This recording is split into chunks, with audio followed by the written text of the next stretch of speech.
Ok, hoy es 9 de junio del 2021, ya semana 16 del primer semestre del 2018, última semana lectiva. Para nosotros la lección número 30, donde estamos viendo el tema de antenas del curso de teoría electromagnética 2. La lección pasada empezamos a hablar un poquito de antenas delgadas, sin embargo, a la presentación la actualicé un poquitito. Y algo que no tenía, se lo agregué porque en algunos exámenes a veces se piden datos específicos para trabajar con referencia con dipolos hertzianos. Entonces, estos son datos que no estaban desarrollados, no están deducidos, no lo voy a hacer tampoco pues por cuestiones de tiempo. Sin embargo, es un resumen de parámetros de un dipolo hertziano. Eso para que los tengan a mano, que tengan a mano las expresiones ya desarrolladas para el dipolo hertziano. Entonces aquí pues es el resumen de lo que sería campo magnético, campo eléctrico, la potencia radiada específica ya para el dipolo hertziano con este parámetro. Esta es la definición general, esta es la específica, resistencia a radiación, intensidad de radiación, ganancia directiva y directividad del dipolo hertziano. En realidad es como recopilar un poquito de los datos que andan por ahí, los ejemplos generalmente lo piden. La ganancia de potencia, mira, me quedó doble la expresión hay que borrarle eso que está ahí. La ganancia de potencia está muy relacionada con las pérdidas de la antena, entonces no hay una expresión general, porque cada antena, digamos, dependiendo de sus dimensiones, pues eh, va a ser diferente el valor, el valor que se tenga ahí. Entonces, eso sí queda, digamos, en términos generales.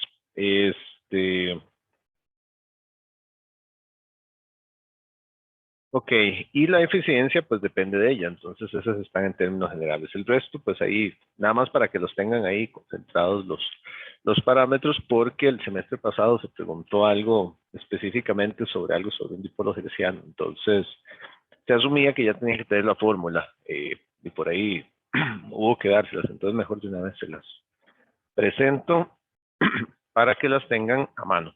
Ok, entonces listo, ya, nada más lo agregué ahí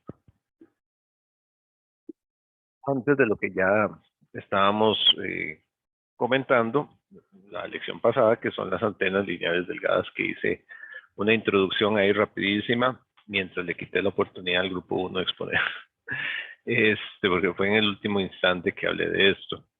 Eh, pero bueno, hablábamos de que el dipolo hertziano, ¿verdad? Es un elemento diferencial que no es práctico en términos generales, es de baja eficiencia y la idea es irnos a modelos más prácticos. Entonces, el modelo más práctico, eso lo comentábamos la vez pasada, es una antena, se llama lineal delgada. Eso que sea delgada es importante porque yo les decía que cuando la estructura cilíndrica de la antena es muy, muy gruesa, hay distribuciones de corriente particulares aquí en la barra. Entonces, son distribuciones ahí diferentes que crean turbulencias y crean una serie de cosas que afectan un poco la idealidad de los cálculos que estamos haciendo, donde nosotros estamos considerando un vector de densidad de corriente absolutamente recto, digamos. Entonces, para mantener esa idealidad, nos mantenemos con una antena que le llamamos delgada, ¿verdad? Y que entonces varía un poquito si se hace gruesa. Entonces, pero digamos, lo que vemos en general se aplica. Entonces, ¿cuál es la idea? Pensar en que esta antena lineal delgada está compuesta por una gran cantidad de dipolos hertzianos, ¿verdad? Todos son elementos diferenciales de ella. Queremos averiguar en un punto determinado las características de radiación, eso es encontrar campo eléctrico, campo magnético, que es lo que habíamos visto. Y entonces lo que vamos a hacer es que vamos a definir aquí para el eje Z, un Z igual 0. Aquí tenemos un Z igual menos H. Aquí tenemos un Z igual H, que son las longitudes de los brazos. Y hacemos una integral desde menos H hasta H de los aportes exponenciales de los dipolos hertzianos que nos encontramos ahí. Entonces, eso es lo que vamos a trabajar. Aquí es relevante la distribución de corriente, ¿verdad? Recuerden que una antena, por lo menos una antena de este tipo, se ve como una línea de transmisión que termina en abierto. Con eso, lo que nos garantizamos es, bueno, un patrón de radiación, ¿verdad? Este es el patrón de radiación de corriente. La corriente es 0 en los extremos. A partir de ahí uno puede dibujar, ¿verdad? Conociendo la dimensión de la antena, uno puede dibujar, ya sabemos dibujar ondas estacionarias. Esto es una onda estacionaria. Y la onda de tensión, pues, va a partir más bien de un máximo, ¿verdad? Vamos a tener un máximo que más bien va a ir bajando, ¿verdad? Que es como lo que hemos visto en todos los casos. Entonces, hasta ahí, nada del otro mundo. Y eso es lo que vamos a estar implementando. Eso es lo que vamos a estar revisando. Vamos a considerar la distancia R como la distancia de referencia, que es desde el centro de la antena hasta el punto donde queremos medir. Y la variable entonces va a ser R', aunque vamos a ver que la expresamos en términos de R. Un poco más. Va a dar facilidad en algunas cosas. Entonces, vean que, bueno, R' es cualquier distancia, ¿verdad? Mientras que R es la referencia. Y entonces el dipolo hertziano es el elemento diferencial y vamos a integrar. Y el análisis parte pues a partir de lo que se llama la distribución de corriente, que les decía que es esta. Entonces aquí, por ejemplo, siempre podemos partir de acá porque aquí, de como es el final de una línea en abierto, la corriente es 0 en ese punto. Entonces a partir de ahí uno dibuja. Hay casos diferentes de antenas, tal vez nada más mencionar la antena de lazo, por ejemplo, o de loop antena, ¿verdad? Vean que esto al final de cuentas es una antena que es diferente de esos casos, ¿verdad? Entonces este análisis pues, no aplica exactamente igual para todos. En esto más bien se hace circular una corriente por la estructura física que por regla de mano derecha pues va a generar ya para abajo un campo magnético que va por ahí, ¿verdad? Entonces tenemos el campo magnético que ingresa ahí y a partir de ahí pues se determina el campo eléctrico, ¿verdad? El campo eléctrico tiene que estar perpendicular a al campo magnético en todos los puntos. Bueno, eso es otro caso, digamos, nada más quería ahí ilustrar eso. Entonces, vámonos por acá. Entonces, la línea es, o la antena es una línea de transmisión en abierto, ¿verdad? Entonces es muy fácil intuir la onda. El abierto tiene corriente 0, ¿verdad? Entonces, la corriente en términos generales se da según esta expresión. Una I de Z, que es la corriente total, eso hay que entenderlo por ahí. Es una corriente total que la vamos a entender, pues siempre todo esto se analiza a partir de fuentes pues cosenoidales. Entonces, se ve como una función seno, ¿verdad? Una función seno de h menos la magnitud de z. Entonces aplica para los dos brazos la misma expresión, donde z es igual a h, pues seno de 0, 0, ¿verdad? Entonces a partir de ahí es que se dibuja la corriente, y es la corriente total que estamos hablando acá. Y bueno, la podemos dividir en una expresión para z mayor que 0, otra para z menor que 0. Vean que aquí está la referencia, z igual 0. Ese es el punto de referencia, el punto de partida. Y entonces, ¿qué es lo que nos interesa? Pues nos interesan, al final de cuentas, los campos lejanos. Eso es lo que queremos. Entonces, ¿qué queremos encontrar? E y H. Aquí el detalle es considerar que lo que se encontró antes por un aporte diferencial, entonces es un diferencial de campo. Ese es como el truquillo que se aplica. Entonces, cuando decimos, bueno, de aquí yo quiero averiguar un campo lejano allá en algún punto determinado, entonces las expresiones que encontramos anteriormente las vamos a considerar diferenciales de campo. Diferenciales de campo para pues poder hacer la integración de esos valores. Entonces, esta es la expresión que teníamos a campo, digamos, para campo como tal, pues lo que teníamos era esta expresión. Entonces simplemente decimos que eso es un diferencial de campo, ¿verdad? Y que va a estar relacionado entonces con el diferencial de campo magnético. Eso de manera muy natural, digamos, nos lleva a hacer la integración, ¿verdad? Pero antes de hacer la integración, un par de detalles. Aquí es donde queremos averiguar los campos, ¿verdad? E y H. Queremos averiguar ahí. Entonces, R es nuestra referencia, es el punto inicial. Y en términos generales, pues R' es diferente de R, ¿verdad? Esto en el brazo superior, si yo me ubico y dibujo, por ejemplo, el brazo inferior, pues ahí dibujo el brazo inferior. Entonces, las líneas de R', que son por aquí abajo, pues son líneas más extensas, más bien, ¿verdad? Entonces, ahí hay que tomar en cuenta eso, ¿verdad? Que este R' de aquí es menor que R, es más cortito. Mientras que este R' de este lado es mayor que R, es un poquito más largo, ¿verdad? Por el sistema de referencia que utilizamos sería así. Entonces, en términos generales, R' es diferente de R. Ese R', si yo lo veo acá, es R menos Z coseno de zeta. Que el coseno de zeta pues va a ir variando aquí, ¿verdad? En el valor que yo vaya teniendo de apertura. En términos generales, digamos, aquí uno lo dibuja aquí pues por un asunto de generalidad. Otra forma de verlo, para que quede un poquillo más claro, es que uno puede dibujar la antena como si fuera aquí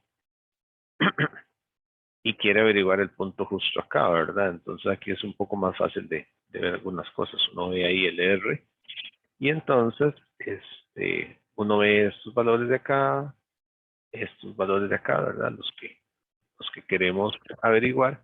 Entonces ahí, ¿verdad? Llega a un punto donde es 90 grados y después se vuelven negativos, ¿verdad? Entonces, eso es lo que hace que esta expresión sirva bien, porque cuando ya nos pasamos a los valores más grandes, cuando ya andamos por acá, más de 90, el coseno se vuelve negativo, ¿verdad? La función coseno viene así. Entonces, después de aquí de 90 grados, el coseno se vuelve negativo y esto se vuelve R más Z coseno. Entonces, en términos generales, esta expresión funciona muy bien para todos los valores de R, con la referencia de que zeta la medimos de acá. ¿Ok? Eso es importante recalcarlo porque hay sistemas de referencias que a veces miden el zeta desde arriba, desde aquí, ¿verdad? Uno a veces en algunos lados y hay que plantearlo ligeramente distinto. Pero bueno, en términos generales tenemos eso. Sin embargo, hay dos casos donde tenemos que tomar en cuenta el R'. R' es cualquier valor, ¿verdad? Entonces aquí tenemos un R' y aquí tenemos otro R'. Son dos valores. Resulta que la diferencia planteada aquí, o la relación, perdón, planteada ahí, R menos Z cos de zeta, hay que tomarla en cuenta, pero la experiencia ya le ha dicho a montones de gente que ha trabajado con eso, que eso es importante considerarla para la fase, o sea, esto lo consideramos para la fase. Sin embargo,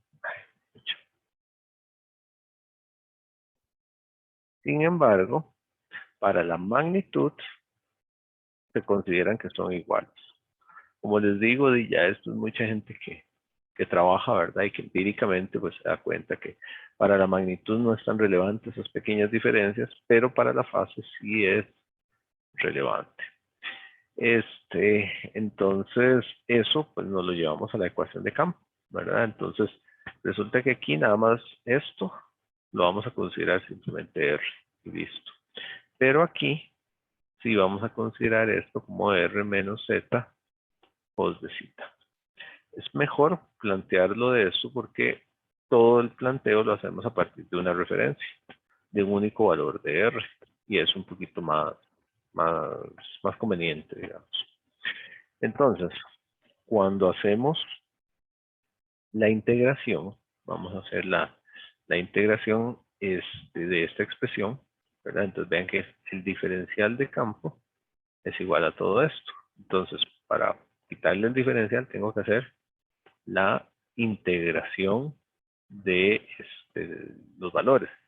Hay que hacerlo respecto a Z, porque cada dipolito hertziano está aquí, ¿verdad? En el eje Z.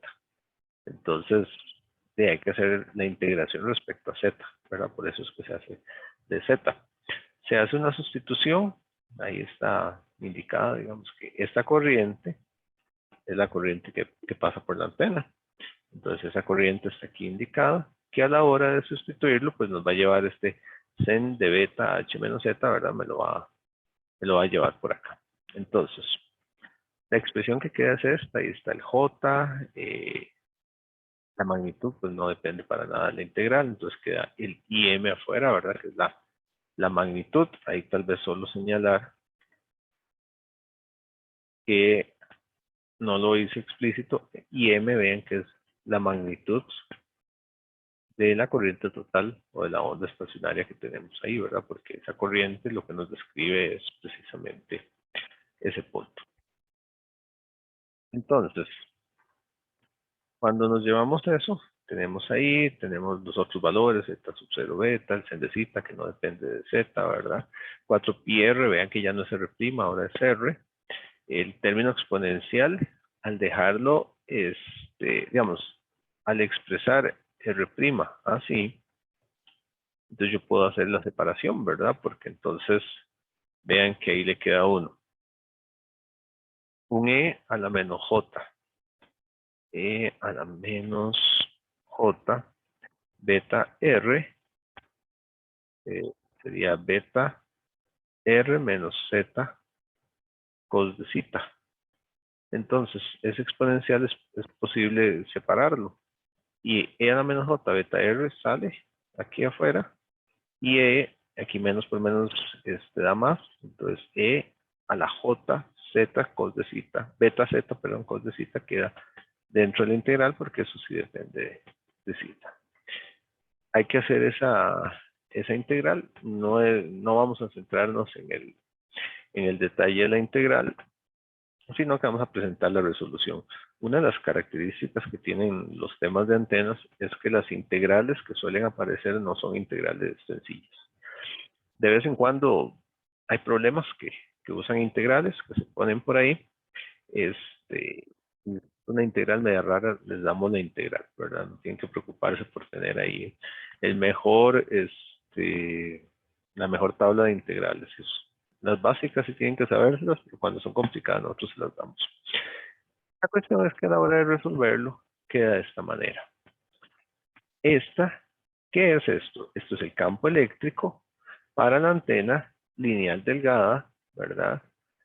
Que está especificada como una antena de brazos de largo H, cada bracito de ella, con una distribución de corriente, tal que ahí medio lo tapé, pero podemos dibujar como así, ¿verdad? Y que tiene un valor aquí IM, que es la magnitud, que es lo que aparece ahí. Es el campo a una distancia R. Ese es el campo de zeta a la distancia R. Y listo, ¿verdad? Aquí tenemos consideraciones espaciales, ¿verdad? De que hay una dependencia, pues, básicamente con zeta. Bueno, y con el largo también de la antena. A partir de ahí, se define esta expresión, se saca acá, siendo eso la función de configuración del, de la antena dipolar lineal, ¿verdad? Con brazos de longitud h. Nosotros habíamos visto que para el dipolo hertziano no le habíamos llamado, bueno, sí le habíamos llamado función de configuración por ahí, pero no le habíamos llamado f de zeta. Para el dipolo hertziano, el f de zeta era simplemente el seno de zeta. Eso era todo, ¿verdad? Ahora, para una antena lineal delgada, que eso tienen que tenerlo ahí bien claro, esta es la expresión. Entonces, ¿por qué esto es importante? Porque esa expresión nos da la distribución de campo, ¿verdad? O sea, a partir de ahí obtenemos el patrón de radiación. ¿Ok? Vean que hicimos el mismo procedimiento de antes. Le quitamos todo lo constante, le quitamos el J, 60 y M, etcétera, y dejamos únicamente para la función de configuración aquello que da variación espacial de la antena. Ahora, lo interesante de esa función de configuración es que depende de beta h. Si desarrollamos beta h, uno se da cuenta que beta es igual a 2pi sobre lambda, ¿verdad? Entonces beta h es 2pi sobre lambda h. Ahí cómo está. Que se puede escribir así, ¿verdad? 2pi sobre h lambda. ¿Cuál es la relevancia de escribirlo de esa forma? Que esto al final de cuentas se convierte, o lo puedo expresar, en una distancia eléctrica, como las que veíamos para la carta de Smith, ¿verdad? O sea, está expresado no en valores absolutos, sino en el valor relativo que tiene la longitud de la antena respecto a la longitud de onda de trabajo. Entonces uno puede decir, bueno, voy a calcular para una antena que tiene un h igual que lambda, por ahí, ¿verdad? Por ejemplo, ¿verdad? Uno podría decir donde h sobre lambda vale 1, o donde h sobre lambda vale 0.5, porque el brazo de la antena es la mitad de la longitud de onda. Y eso es un valor relativo que yo puedo aplicar, digamos, a cualquier antena. Y esa es una gran ventaja, porque yo me lo puedo llevar a cualquier frecuencia y es cuestión de definir la antena en esos términos. Entonces, es muy conveniente cuando uno hace este tipo de definiciones. Y a partir de ahí, pues uno ve que la distribución de campo está influenciada por la distancia eléctrica de la antena, ¿verdad? Totalmente, porque ese parámetro beta h está aquí y beta h está ahí. Y entonces hay que revisar. ¿Qué hace uno? Grafica, digamos, para ver la distribución de campo, ¿verdad? Donde decimos distribución de campo, son los patrones de radiación.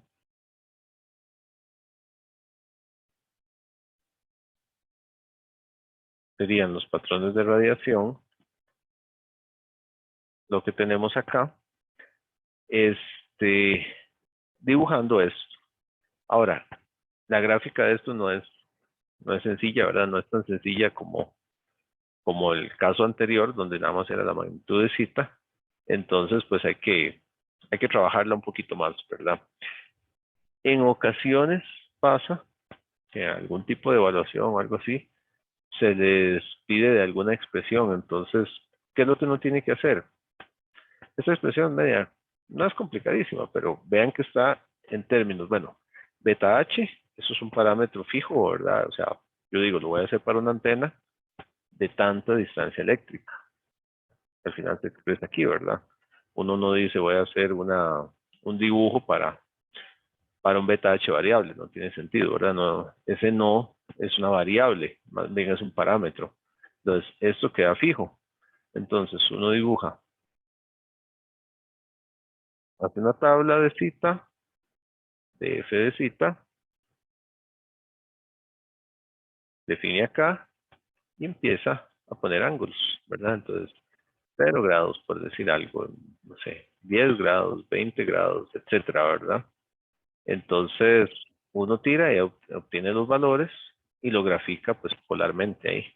Entonces uno más o menos tira valores, ¿verdad? Entonces uno dice, bueno, y aquí tengo 0 grados, aquí tengo los 90 grados. Entonces, de más o menos uno puede ahí tirar valores y ubica los valores que vaya obteniendo aquí, ¿verdad? Aquí lo ubico acá, no sé, ¿verdad? Podría tener uno una distribución. Hay algunas que son medias caprichosas y puede graficar. A lo que voy es que dependiendo de la función de configuración, pues no es sencillo la graficación del patrón, ¿verdad? Por lo menos de manera tan sencilla como el otro. Entonces a veces hay que hacer una tablita, obtener valores y tirar ahí. Se ha pedido algo así, por lo menos un bosquejo, ¿verdad? A veces se pide. Entonces, tener una idea. Esa función de configuración, entonces, para dibujarla, hay que graficarlo. Mejor es usar algún paquete de software. A partir de esta función de acá, algo que podemos ver de una vez, vean que esta función solo depende de cita, ¿verdad? Dentro de las coordenadas que manejamos aquí, donde tenemos aquí cita, pi, ¿verdad? Y, bueno, y row, lo hacemos para un row constante. La función de configuración solo depende de cita, nada más de cita. Porque si yo me vengo aquí, ven que cuando obtuvimos la expresión, esta que está aquí, la misma que está allá aparte, pero es que ya está rayada. Entonces, cuando revisamos esto, este punto, nos damos cuenta que no es que no estamos considerando citas, que no estamos considerando phi, no hay phi, solo cita, ¿verdad? Vean que la variable aquí es cita y aquí es cita. Esto es un parámetro, o se define, ¿verdad? Es constante para la función y la variable es simplemente cita. ¿Y eso qué nos quiere decir de una vez? Que sí, me fui para donde no era. Que la función de configuración de phi es igual a ¿qué? Es igual a 1, como en los casos anteriores, ¿verdad? Eso lo que nos quiere decir es que para las antenas lineales delgadas, ¿verdad? Como no hay variable phi, es absolutamente constante alrededor de la antena. O sea, alrededor de la antena, el diagrama horizontal, recuerden que le llamamos el diagrama horizontal, o sea, alrededor de aquí de la antena, siempre va a ser un círculo. Entonces, la forma en realidad está definida por la variable cita, que es el diagrama vertical. Pero aquí siempre son constantes, ¿verdad? Eso es lo que nos dice eso. Está ahí. Entonces, ahora sí, ¿qué toca? De graficar esto, ver cómo quedan esas gráficas. A la hora de revisar esas gráficas, nos damos cuenta que primero hay que definir los parámetros, ¿verdad? Entonces, el beta H. Entonces, vean aquí, por ejemplo, H igual lambda cuartos. Entonces, decíamos que el parámetro beta H se puede ver como un 2pi H,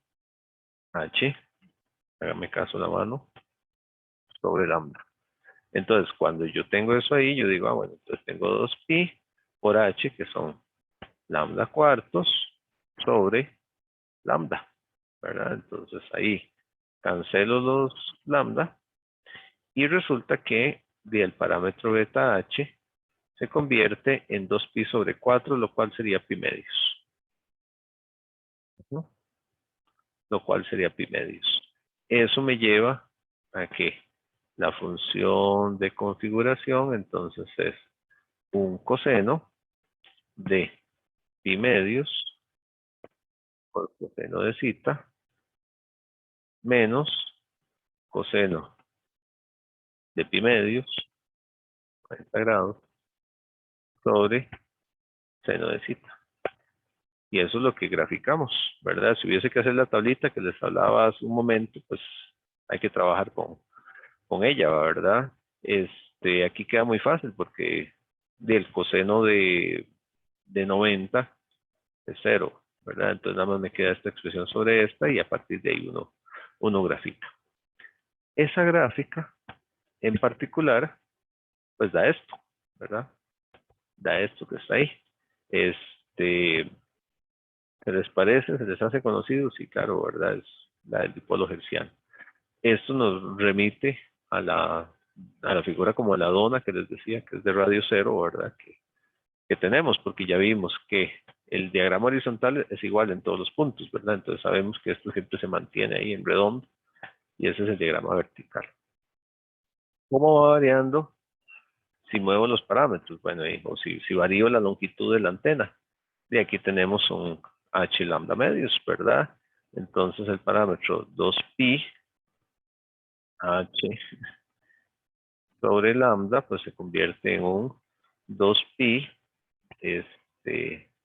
h medios sobre lambda, y entonces termina siendo igual pi, ¿verdad? Entonces uno sustituye ahí, etcétera. ¿Qué cambia de una a otra? Se hace más achatado. Vean que estos son más amplios, este es más achatado, ¿verdad? Este es más bajito lo que tenemos ahí. Eso es lo que cambia en la distribución de campo si la antena tiene brazos de largo lambda medios. Si la antena es de 3 lambda medios, vean que tiene una distribución muy interesante, ¿verdad? Aquí hay que imaginarse la figura 3D. Recuerden que horizontalmente es igual, ¿verdad? Entonces son como parece hasta cierto punto como la pared de un embudo, ¿verdad? Que se va ensanchando aquí, ¿verdad? Sería como un embudo hacia arriba, un embudo hacia abajo y una galleta aquí en medio, más o menos, ¿verdad? Imaginarse ahí cómo queda con 3 lambda cuartos. Vean que la distribución varía notablemente. Con un h igual lambda queda así, ¿verdad? Como los dos conos o embudos, ¿verdad? Uno viendo aquí para arriba y otro aquí para abajo, por decirlo de alguna forma. ¿Qué quiere decir ese tipo de distribuciones? Vean que conforme yo aumento la dimensión de la antena, pues la distribución de campo es diferente. Entonces, por ejemplo, en este caso, pues yo tengo aquí un máximo de recepción, ¿verdad? Entonces, si yo pongo la antena y aquí totalmente recto, tengo ese máximo. Aquí exactamente lo mismo. Lo que pasa es que, por ejemplo, si yo comparo estar aquí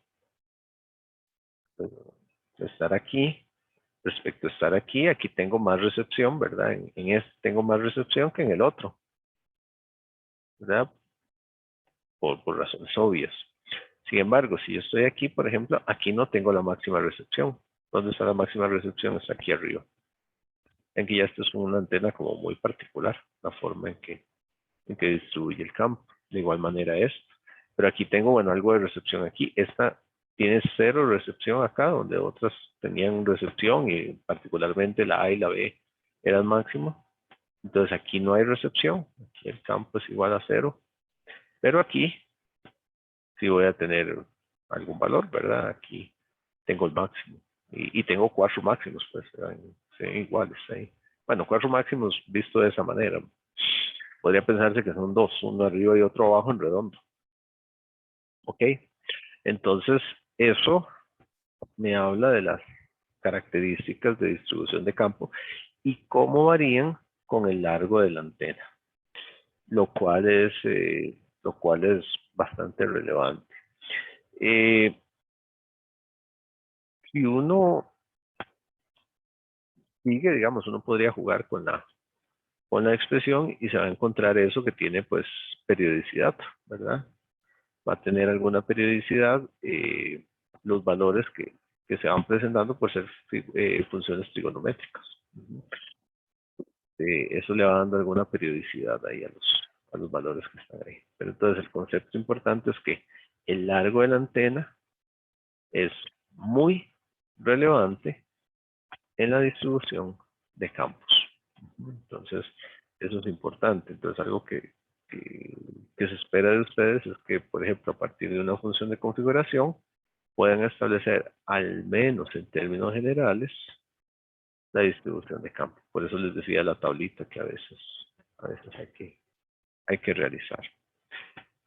Y lo que les decía, todos tienen diagramas de radiación horizontales circulares, ¿verdad? En todos los casos, en el plano XY, tenemos un círculo. Eso es en absolutamente todos los casos que se nos ocurra dibujar ahí. Bien, eso es lo que tenemos ahí.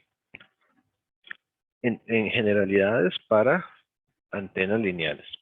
Dentro de estas antenas, la más famosa, la que remite más importancia práctica, es esta. Esta antena que está ahí es una antena que tiene la característica de que sus brazos son un H igual lambda cuartos, H igual lambda cuartos, y que por lo tanto tiene una extensión total de lambda medios. Esta es la extensión total de la antena, lambda medios.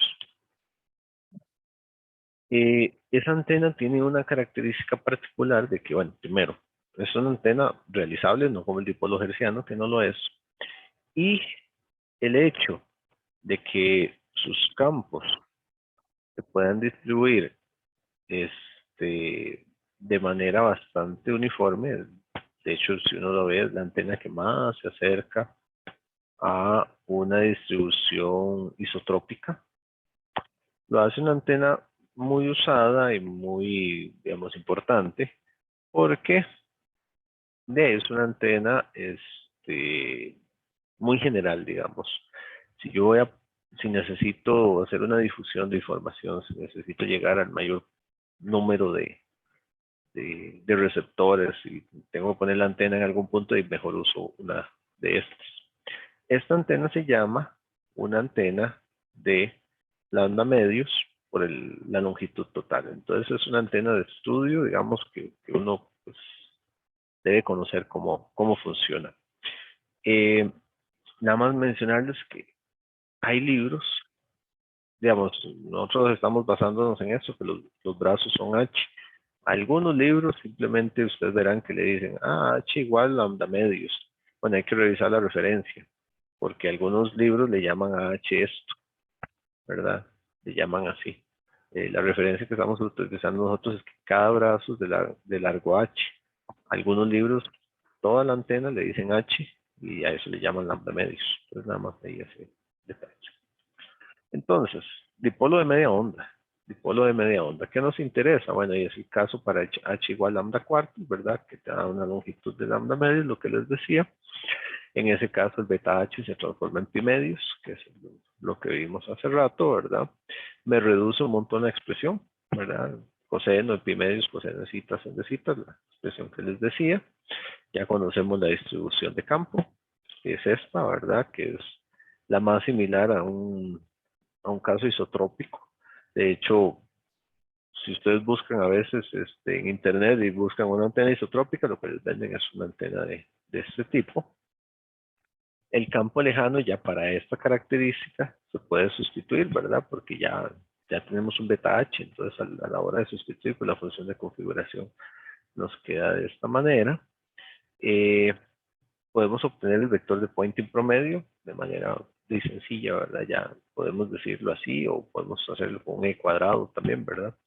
Y jugando ahí con algunos valores, aquí ya para ver, sí, no, aquí básicamente se hace la sustitución de valores. Hay un punto por ahí que por el medio, a partir de acá, bueno, se llega a esa expresión. Y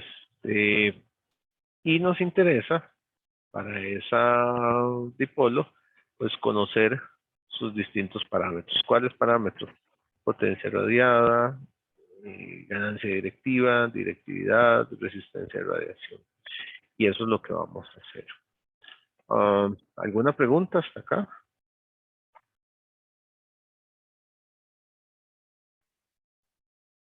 Hey, hagamos la pausita acostumbrada. Ahí vamos bien, vamos a llegar con todo. Y nos vemos antitos de las 2 para continuar. Así que despejense un poquito y ya casi retomamos para después tener la exposición del último grupo. Hoy sí lo tengo presente. Entonces, ya casi seguimos. Bien,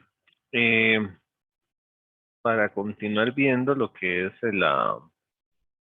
las características del dipolo de media onda, que es la antena más básica que existe y que es importante que la tenga clara, vamos a determinar estos parámetros que ya definimos la vez pasada, que les puse un resumen de los parámetros en el dipolo hertziano y ahorita los vamos a aplicar para el dipolo de media onda. Entonces, primero, potencia total radiada. ¿Cuántos watts está poniendo en el espacio una antena de este tipo? Entonces, bueno, hay varias maneras de usarlo. Vamos a usar esta definición, la integración de la densidad de potencia en toda la esfera. Entonces, tenemos acá la definición. No, mentiras, vamos a usar esta otra, perdón, que sería la integración de la intensidad de radiación, que es R cuadrado por S. Entonces aquí está R cuadrado por S, el diferencial de ángulo sólido, que es este que está acá, lleva un seno, por ahí este diferencial, hacemos la integración, en cita de 0 a pi, en phi de 0 a pi. A la hora de hacer esa integración, bueno, tenemos esta expresión ahí particular y a la hora de desarrollarla, como es muy conciso, ¿verdad? Porque va de 0 a pi, pues tenemos una potencia de radiación de 36.54 y m cuadrado.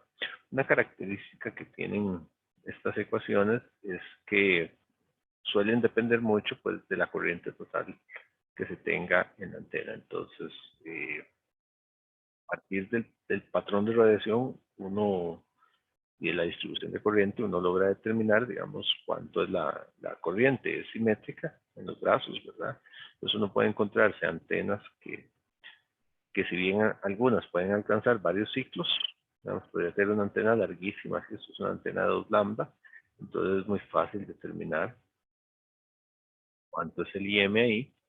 Podría tener una antena distinta, que tal vez es tan corta, que no alcanza el valor pico, ¿verdad? Porque ella seguía así, por así decirlo, ¿verdad? Y ya después empezaba a bajar.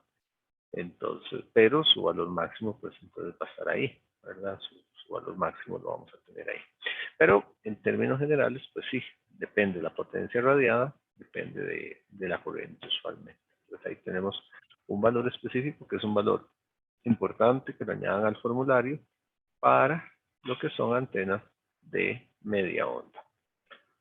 La resistencia de radiación, a partir de la definición, ¿verdad? Recuerden que la resistencia de radiación habla de qué es la potencia radiada cuando la corriente es el valor máximo es IM, ¿verdad? Entonces a partir de ahí se despeja como el IM es un valor pico, esto se divide entre 2. Entonces por eso anda un 2 por ahí, ¿verdad? Entonces RRAD es igual a 2PR sobre IM cuadrado. Entonces se toma el valor anterior, se cancelan los IM. Y algo interesante es que la resistencia de radiación sí es un valor específico numérico, 73.1 ohms. Cuando uno compara, digamos, estos valores, uno los compara con otros valores de otras antenas. Entonces el detalle es compararlos con una antena que tenga la misma corriente. Y entonces a partir de ahí, pues uno saca conclusiones, digamos, a partir de la resistencia de radiación. Y esa comparación, pues, es relevante, digamos, en esos casos.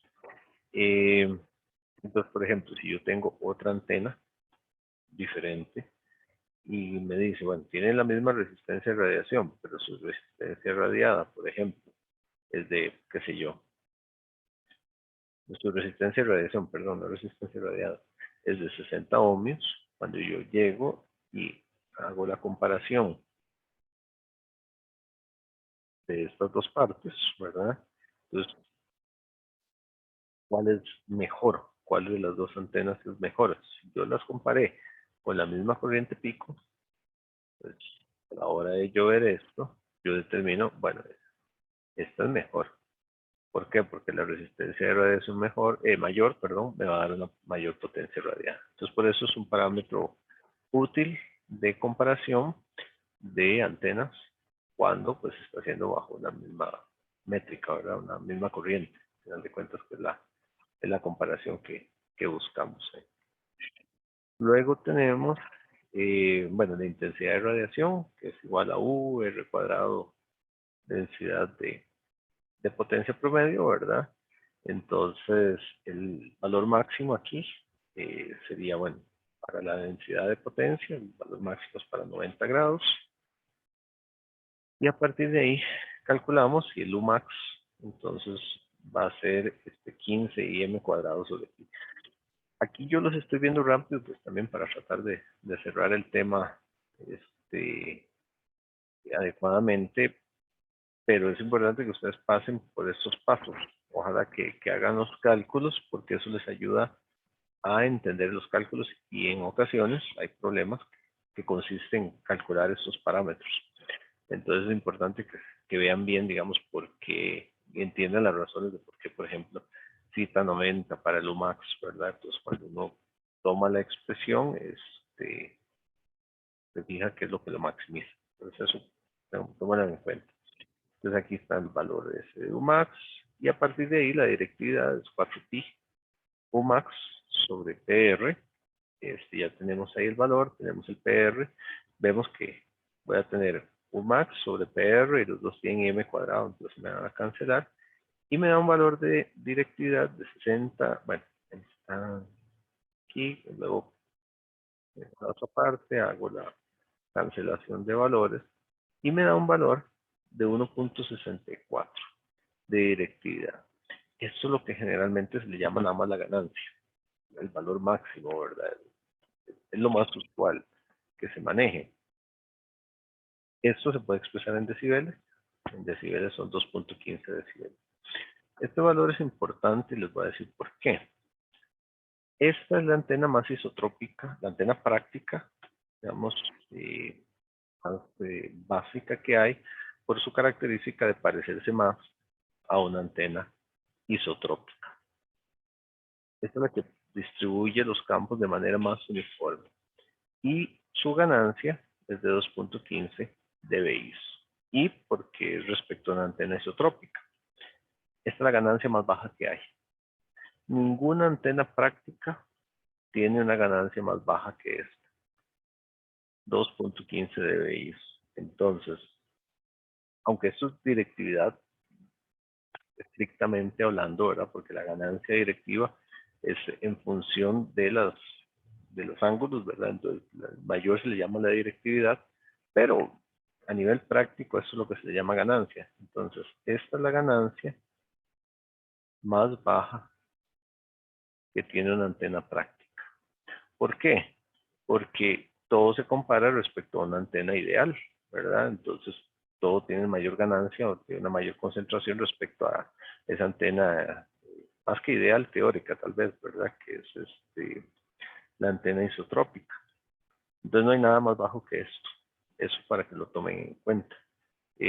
Entonces es un valor de referencia. Es un valor de referencia. A partir de ahí uno mide. Ustedes saben que, por ejemplo, cada 3 decibeles, aumento de 3 decibeles, significa el doble de potencia, ¿verdad? Entonces un aumento de 3 decibeles quiere decir que aumenta la cantidad de energía, de potencia, en una dirección dada al doble respecto a esta, ¿verdad? Y a partir de ahí uno encuentra montones. Entonces ahí son comunes antenas de 6 dBi, antenas de 6 dBi. 9 dBi ya es una antena de bastante ganancia. Y 12 dBi es un montón. Ya esto anda en el rango de parabólica. Y hay algo así como 15 dBi, una cosa así, ya es como parabólicas de los platos muy, muy, muy grandes. Para que sepan también los rangos y qué números de manera práctica uno se mueve. Entonces vean que esa es la ganancia mínima de cualquier antena real. No puede haber nada más abajo de eso. Ok, y esos son los parámetros de ese dipolo de media onda. Importante que los tengan, los ponen en un formulario porque los utilizamos. Hay algunos casos particulares también. El monopolo de lambda cuartos es muy similar al dipolo de media onda. Un monopolo es la mitad de un dipolo, ¿verdad? Solo tiene un polo, como su nombre lo dice. Que idealmente se pone sobre un plano a tierra que se considera perfectamente conductor. Hay algo que se llama la teoría de imágenes, que dice que cuando se está en esta condición, ¿verdad? Con un plano a tierra perfectamente conductor, o sea que esto es un material conductor pero aterrizado, y yo pongo un monopolo, solo un brazo por ahí, hay algo que se llama teoría de imágenes, que me genera esta imagen, que es básicamente el hecho de que, digamos, cuando yo tengo un dipolo, los campos hacen así, ¿verdad? De un lado al otro. Cuando yo tengo un monopolo, pues los campos es como si tuvieran la imagen del otro punto, ¿verdad? Como si existiera esta otra parte ahí. Entonces el comportamiento del monopolo de lambda cuartos con el plano conductor, es decir, el plano es otra cosa, es muy similar al dipolo. Entonces es una ventaja. De hecho, esta es la antena, por ejemplo, que ya ahora es menos común, pues por tanta disponibilidad celular y demás, pero todavía uno lo ve, que a veces hay vehículos, taxis, por ejemplo, u otros, que les ponen una antena en el centro del carro, ¿verdad? Entonces uno ve que viene el carro, de que van a quedar asombrados por este dibujo tan asombroso, y en el centro les ponen una antena. Bueno, eso es para que tenga esa característica, mejora un poquito la recepción en todas direcciones. Digamos. Ese monopolo, bueno, lo que les decía, es una serie de imágenes, ¿verdad? Crea una imagen idéntica. Entonces las características de radiación son las mismas que el dipolo de media onda, solo que por razones obvias, el monopolo solo radia la mitad de la potencia respecto al dipolo, ¿verdad? Creo que eso es bastante obvio, porque solo hay corriente aquí, no tenemos corriente en el otro lado, entonces solo uno de los elementos está emitiendo potencia al aire, entonces la potencia radiada es la mitad, eso es como muy obvio.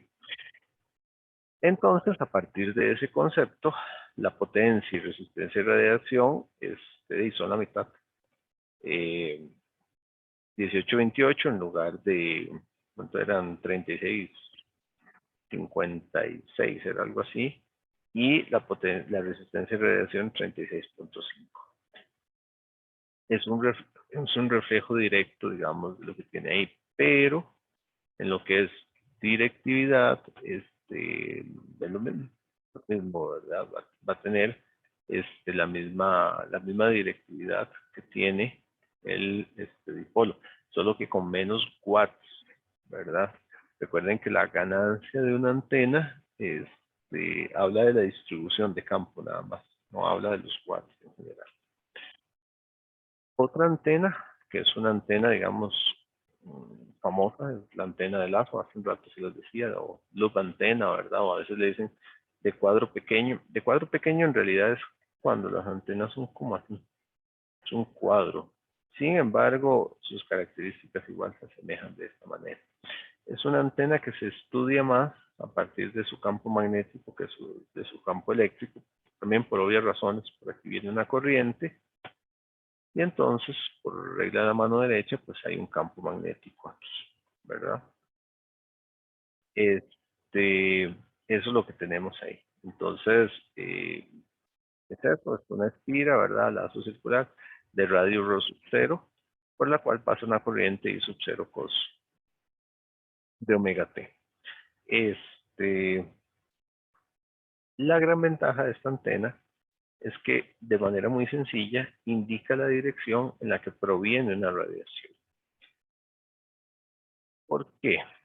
Digamos, vean un dipolo o un monopolo. Dibujemos un monopolo por facilidad. El monopolo, pues, lo que necesita es recibir, cuando está en modo de recepción, ¿verdad? Al modo de recepción, lo que necesita es recibir campo, o el campo que recibe, digamos, es más efectivo si viene de manera paralela a él.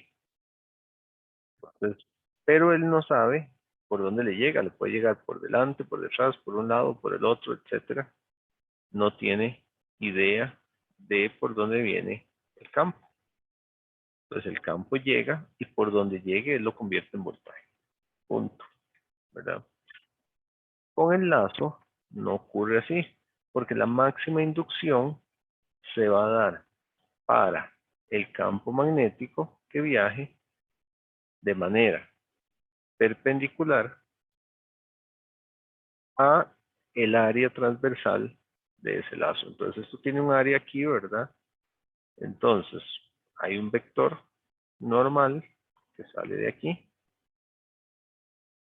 que sale hacia arriba, ¿verdad? Que es un diferencial de superficie, que está a 90 grados del área que está ahí. Y entonces, cuando ella reciba un campo magnético perpendicular ahí, ella lo va, por Faraday, ¿verdad? Lo va a convertir en una corriente. Entonces, a partir de ahí lo convierte en una corriente. Eso lo que hace es que me identifica más fácil de dónde viene una señal. Porque, por ejemplo, creo que no se vaya la luz ni nada, está anunciándose un aguacero por aquí. Si viene campo aquí, ¿verdad? Dirigido de esa manera, y yo tengo mi antena, que es el lazo, en cierta manera, ¿verdad? Bueno, el dibujo no es bueno, pero si, por ejemplo, si no está directamente perpendicular a esto, no me va a dar inducción máxima. Entonces yo puedo estar abajo con mi antena y la estoy moviendo. Y en el momento en que tenga máxima dirección, máxima recepción, perdón, yo sé que voy a estar perpendicular a la dirección de recepción, ¿verdad? Entonces, por ejemplo, si yo pongo mi antena, el lazo, como algo así, ¿verdad? Bueno, no sé, no me quedó el dibujo. La idea es que el área quede aquí, ¿verdad? Totalmente perpendicular. Yo sé que viene de ahí, la dirección. Entonces sería como agarrar, qué sé yo, una raqueta, ¿verdad? Agarrar una raqueta y le va dando vuelta. Y cuando tiene máxima recepción, usted dice, esta señal viene de esa dirección a la cual está apuntando esa área. Entonces eso es como la gran ventaja que tiene esa antena. Sus expresiones de campo lejano, igual no vamos a ver la deducción, las ponemos acá. Son, el campo es un campo phi, aquí sí cambia pues porque la configuración es distinta, ¿verdad? Entonces ahí queda como omega, mu y sub 0s, 4πr, beta, centecita. Ahí está la expresión. Bueno, el H, nada más indicar que es un H de cita en ese caso. Aquí están las referencias, ¿verdad? Las mismas referencias, términos generales. S es el área de la espira, que es lo que aparece diferente. Omega es frecuencia angular, el resto de valores son conocidos. Es una espira de n vueltas, entonces el área se cuenta, digamos, cada vuelta es como si yo tuviera otra área ahí, entonces entre más vueltas tenga, voy a tener más recepción. Eso se explica porque en cada vueltita, ¿verdad? Yo tengo recepción. Entonces, si le hago otra vuelta, ese también se induce y va sumando. Entonces, es como si fueran varias áreas. Y en el vacío, pues la expresión se reduce bastante al sustituir las expresiones pues para el vacío. Entonces, el campo se reduce bastante por ahí. Queda una expresión más corta. Y las demás componentes son cero. Entonces nada más tiene componente phi, ¿verdad? Y h cita. Entonces eso es para la antena del astro ahí, que aparece por ahí en varias partes. Tu resistencia de radiación también en función del área. El área es importante. Esto también es lógico. Entre más área yo tenga, aumenta su capacidad también de recepción o de radiación va a ser mayor. Tal vez nada más decir aquí algo que sí me faltó decirlo. Voy a devolverme un segundito acá. Voy a irme aquí a las expresiones estas de radiación. Algo que se me olvidó mencionarles. Yo les había dicho que la antena tiene la característica de que es un dispositivo recíproco. Eso quiere decir que sus características de transmisión son iguales a sus características de recepción, son exactamente las mismas. ¿Qué quiere decir eso? Casi siempre es más fácil imaginarse la antena como un dispositivo de transmisión. Entonces uno dice, sí, es que eso quiere decir que ella emite más potencia aquí y hacia acá emite menos potencia y hacia acá no emite potencia, ¿verdad? A nivel de recepción, el que sea recíproco, lo que quiere decir es que si yo me lo imagino como un elemento de recepción, lo que quiere decir es que la energía que provenga en esta dirección la convierte con más eficiencia en voltajes o corrientes que la que viene, por ejemplo, aquí, ¿verdad? El campo magnético que venga en esta dirección va a significar un voltaje menor que el que viene en esta dirección. De igual manera, teóricamente, pues lo que viene aquí, justo aquí, se va a convertir en 0 voltaje, ¿verdad? No va a ser ningún voltaje. Si yo me vengo a un caso como este, por ejemplo, lo que viene en esta dirección, en buena teoría, no se convierte en ningún voltaje, ni lo que viene aquí, sino que lo que viene aquí sí se convierte en voltaje, ¿verdad? Vean que esta tiene 4 lados muy direccionales, porque lo que viene, por ejemplo, en esta dirección se convierte levemente en un voltaje, ¿verdad? Entonces eso es como para entender ese asunto de que es un dispositivo recíproco la antena. Y eso no lo había mencionado, digamos, ya a la luz de los diagramas de radiación. Quería hacerlo. Ok. Y vamos a empezar a ver. Habíamos llegado aquí. Y vamos a empezar a ver, digamos, ya vimos la antena, bueno, el hertziano, ¿verdad? Vean qué belleza. Ya casi lo pongo. Vimos el hertziano, que es un caso teórico. Vimos antenas lineales delgadas, donde vimos las características del dipolo de media onda, que es como el más relevante. Vimos el monopolo, aunque sea en sus resultados, pues se los presenté. También les presenté los resultados de la antena de lazo. Ahora, dentro de las generalidades que estamos viendo, nos falta de ver qué ocurre cuando tenemos sistemas de antenas o arreglos de antenas. Los sistemas de antenas, ¿qué es? Que yo tomo varios elementos y puedo lograr mayor potencia radiada, obvio, ¿verdad? Cada elemento emitiendo potencia, y puedo llegar a un mayor alcance. Y eso es una ventaja, una de las ventajas.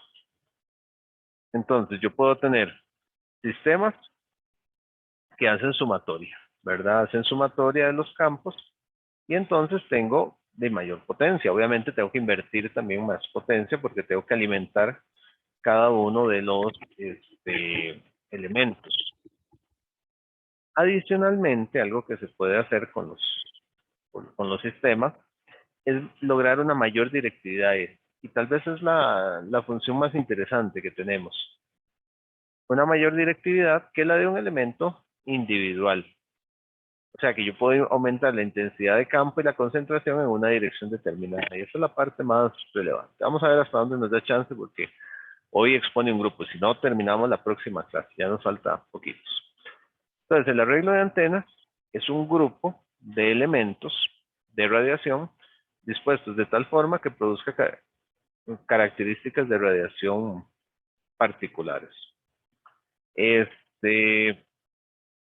Es conveniente y práctico, aunque no indispensable, que los elementos sean idénticos. Nosotros vamos a quedarnos en un caso donde se ven así los elementos idénticos. Primero vamos a ver un arreglo con n igual 2 para luego extrapolar, aunque más que todo vamos a dar los resultados generales de arreglos más complejos, digamos, de n elementos. Entonces, ¿cuál es la idea básica? Dos elementos. Aquí, digamos, los elementos están como perpendiculares a la pantalla. O sea, yo tengo aquí es como observar esto para allá, ¿verdad? Es como observarlos así, pero lo que estamos viendo es viéndolos en este sentido. Entonces, lo único que estamos viendo es como la punta del elemento. Eso es lo que estamos viendo en este caso. Queremos conocer la característica de radiación en un punto determinado, en un punto cita phi, ¿verdad? Nuevamente, ¿verdad? Con valores ahí, R1, en un plano XY. Un plano XY, los elementos separados una distancia D.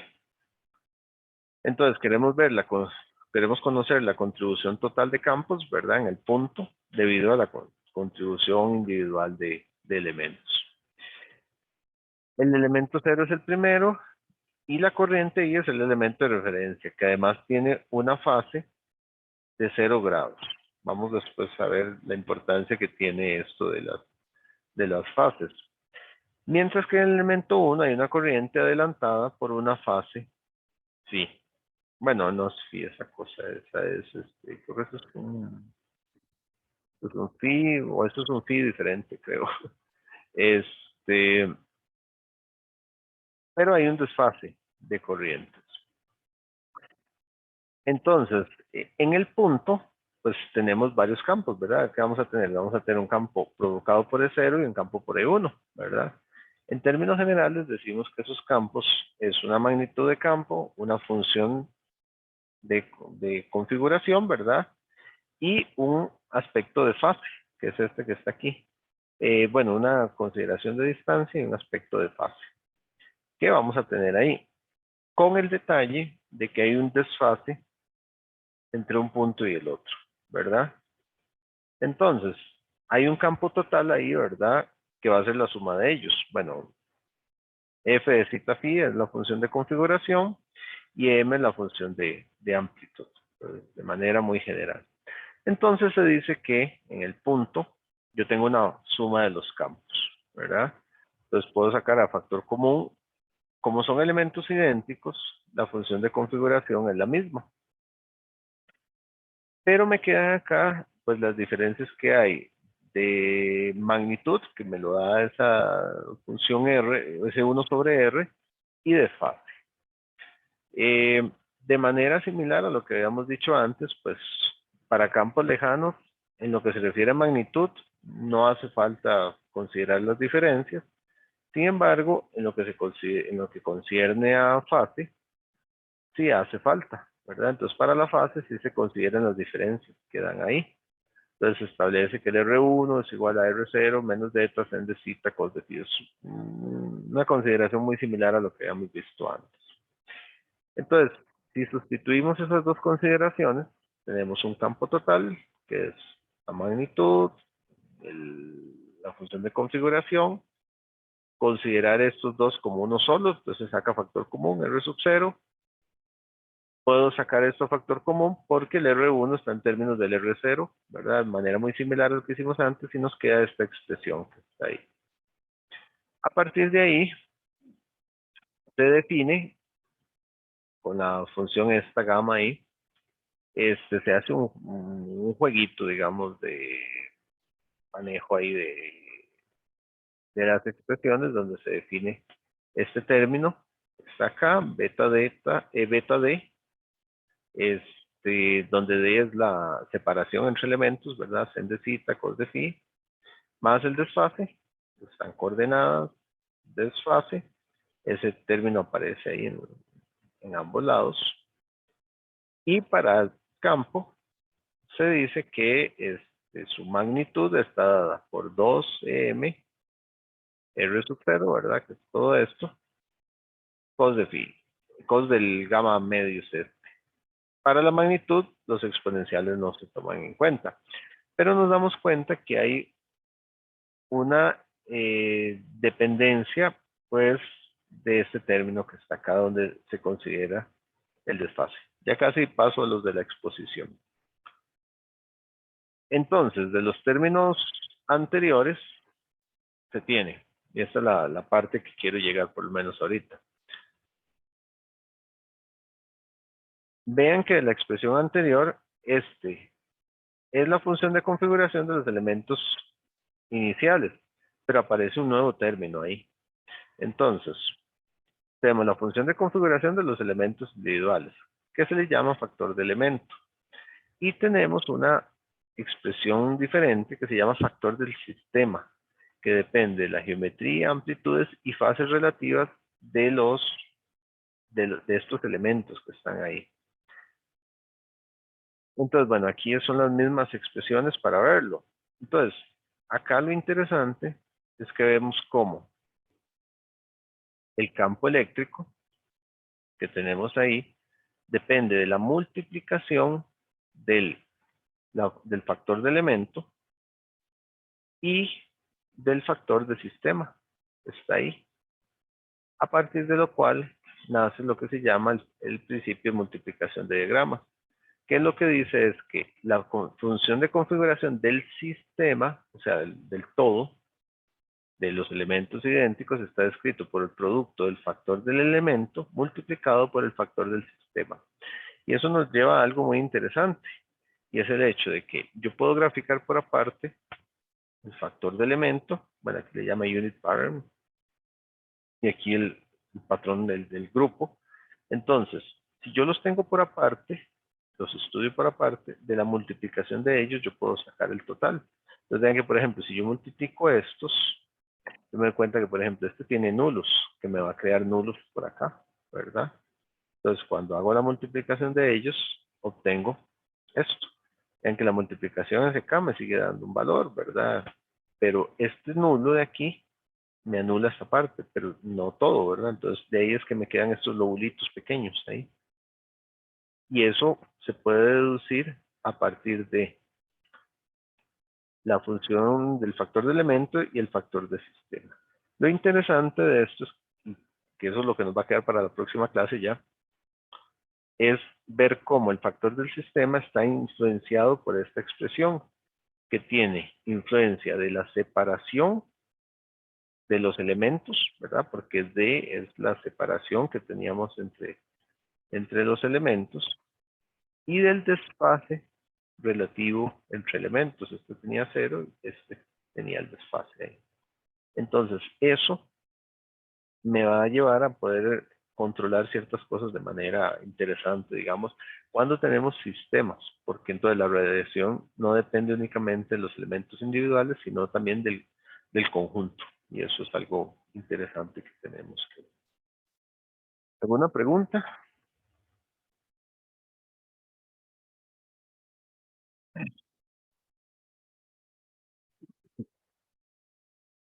Ok, nos falta poquísimo para terminar. Nos falta en realidad bien poco, casi me ahogo, es poco de agua. Vamos a ver, nos quedan como 4 slides ahí, pero en la primera parte de la clase lo vamos a ver en la próxima clase. Pero prácticamente ya casi terminamos los temas del curso, entonces la próxima clase terminamos eso y vemos práctica. Como les dije, casi me ahogo, por eso hablo medio raro. Pero no quiero atrasar a los compañeros, nos quedan ahí 16 minutos, es mi reloj para que hagan su exposición. Entonces, están por ahí, grupo 1. Sí, por aquí estoy yo, creo, y Saúl y Luis lo veo por ahí también. Sí. Ok, Soy yo también. genial. Entonces, no los atraso más porque los he atrasado mucho. De adelante, entonces. Gánense en esos puntos. Ok, no Ahí sé se ve si... bien. Ok, listo. Bueno, nosotros vamos a comentar un poco acerca de la radioastronomía y la relación también que tiene con las ondas TEM y algunos datos interesantes. Nuestro grupo es el grupo 1, conformado por Rodolfo Ramírez, Denis Solórzano, Saúl Elizondo y Luis Durán. Para empezar, vamos a comentar un poco acerca de qué es la radioastronomía y cómo está de cierta forma ligada con las ondas electromagnéticas. Entonces, la radioastronomía consiste en la observación de los cuerpos celestes y del cosmos mediante ondas de radio. Como vemos aquí también, las ondas de radio son las que tienen longitudes de ondas más grandes, que pueden estar entre 1 milímetro y más de 1000 kilómetros, pero también son las que tienen las frecuencias más bajas, entre 3 hercios y 3 por 10 a la menos 13 hercios. Nosotros, se conoce desde siempre que los cuerpos celestes emiten luz. Lo que pasa es que mucha de esa luz es absorbida por el polvo interestelar, entonces no llega a la Tierra, por lo que en, en algún punto se empezó a pensar que emitían otros tipos de radiaciones que tal vez sí podían ser vistas, y de hecho por un experimento que salió mal, digamos, de cierta manera, o se detectaron cosas que no se sabían qué era, se logró descubrir la radioastronomía. Se usan, como ya dije, las ondas de radio para poder observarlas, ya que estas, al tener longitudes de onda tan altas, sí llegan a la Tierra, entonces sí pueden ser captadas desde la Tierra con dispositivos especiales, que nos van a hablar ahora de los radiotelescopios. Y otra cosa muy importante es que estas ondas llegan con mucho atraso por la distancia en la que está, entonces podemos investigar acerca del cosmos de hace mucho tiempo atrás, como de miles de millones de años. En parte de la historia de cómo se descubrió la radioastronomía, de cierta forma estos son los dos padres de la radioastronomía. Carl Jansky fue el que estaba haciendo una antena para estudiar las interferencias que hay para las transmisiones de larga distancia, y por error descubrió una señal que provenía desde una constelación.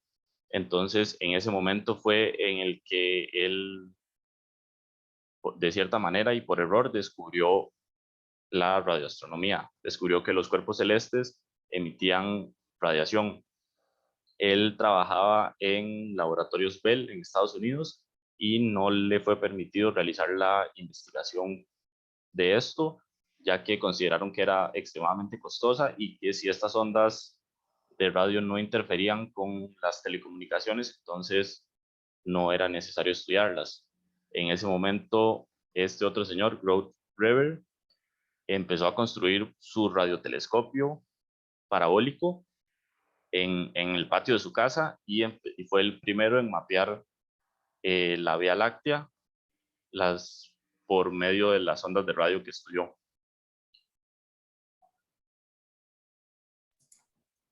En cuanto a sus usos, como ya mencionó Rodolfo, la radiación emitida por los cuerpos muchas veces no llega hasta la superficie terrestre y se queda en lo que es la atmósfera.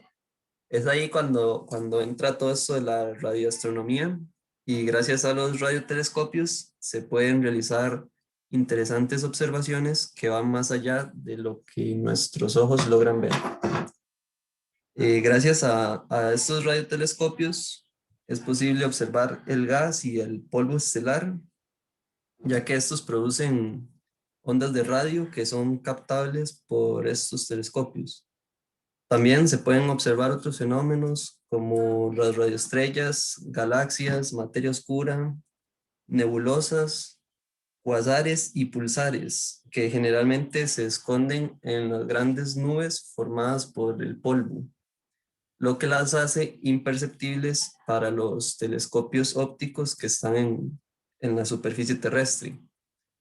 En cuanto a la astroquímica, gracias a esta se ha permitido observar más de 80 especies moleculares, desde el agua hasta moléculas mucho más complejas que solo tienen 12 átomos.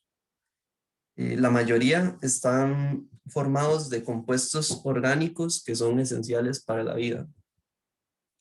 Y en cuanto a la cosmología, nos permite saber cómo era el universo hace más de 1.000 millones de años, gracias al tiempo que tardan en llegar las señales a la Tierra, desde donde son emitidas. También se ha podido estudiar el Sol, Júpiter y meteoritos como radiofuentes del sistema solar. Ok, ahora vamos a hablar un poco sobre los radiotelescopios, que bueno, son un instrumento utilizado en astronomía como receptor de ondas de radio muy débiles, provenientes del espacio. Estas son una porción del espectro electromagnético, y bueno, el espectro electromagnético es la distribución de energías de las ondas electromagnéticas. Usualmente es una estructura con forma paraboloide que funciona como área receptora. Concentra las ondas hacia el foco y bueno, en el foco está la antena de dipolo conectada a mecanismos de amplificación y registro.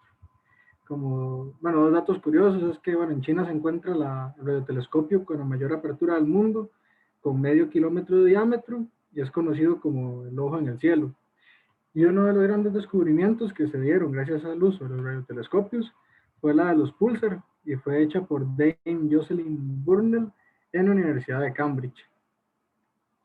Puedes pasar a la siguiente, por favor. Gracias. También existe lo que es la interferometría, que es una técnica en la que se utilizan varios radiotelescopios funcionando simultáneamente. De esta manera se crea una mayor área receptora por el distanciamiento entre cada uno de los instrumentos y por lo tanto se aumenta la resolución de las imágenes obtenidas. Como dato curioso de interferometría es que en el desierto de Atacama se encuentra el mayor arreglo de interferometría y contiene 16 antenas. Y bueno, por último, actualmente en Costa Rica hay un proyecto de transformar una antena que se utilizaba para dar seguimientos satelitales, a convertirlo en un radiotelescopio. Está ubicado en la finca experimental de Santa Cruz, en Guanacaste, de la UCR, y el proyecto se llama Radiotelescopio en el Radio Observatorio de Santa Cruz, o ROSAC. Y bueno, se supone que tiene que estar listo para el 2022. Y eso sería todo. Muchas gracias.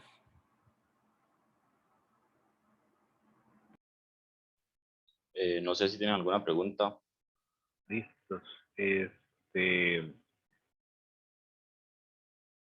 preguntas, no sé, compañeros, ¿tienen alguna pregunta?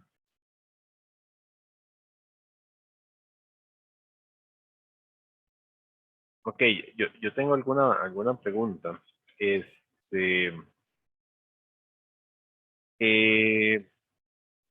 ¿Cómo pueden explicar en palabras sencillas la interferometría de radiotelescopios? ¿La interferometría de qué, profe? De los radiotelescopios. O sea, ustedes hablaron de la interferometría que se da, ¿verdad? Que el sistema más grande está en el desierto de Atacama, en Chile. Pero ¿cómo me lo explican en palabras sencillas? No leyendo la definición. Ok.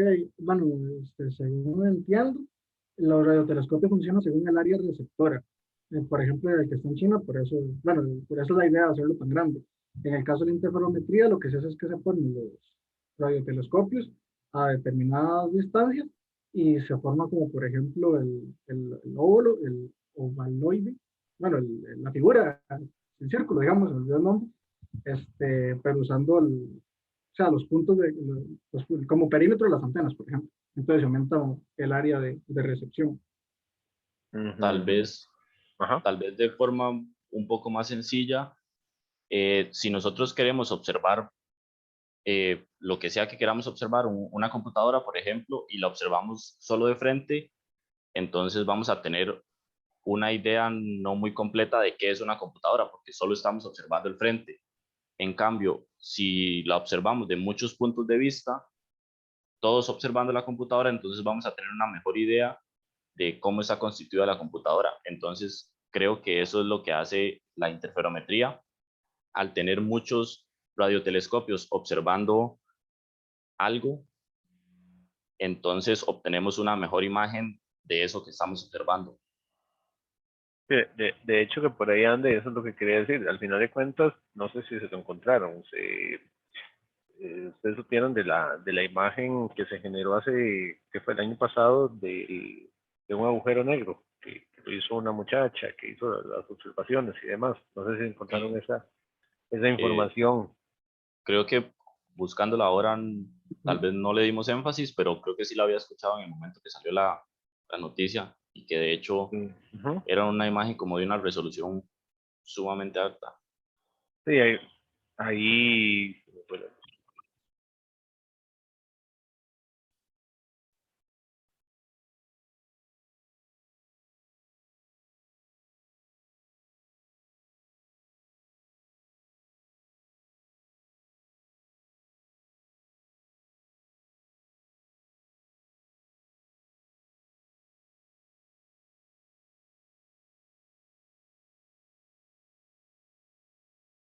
ahí nadie me escucha, ¿verdad?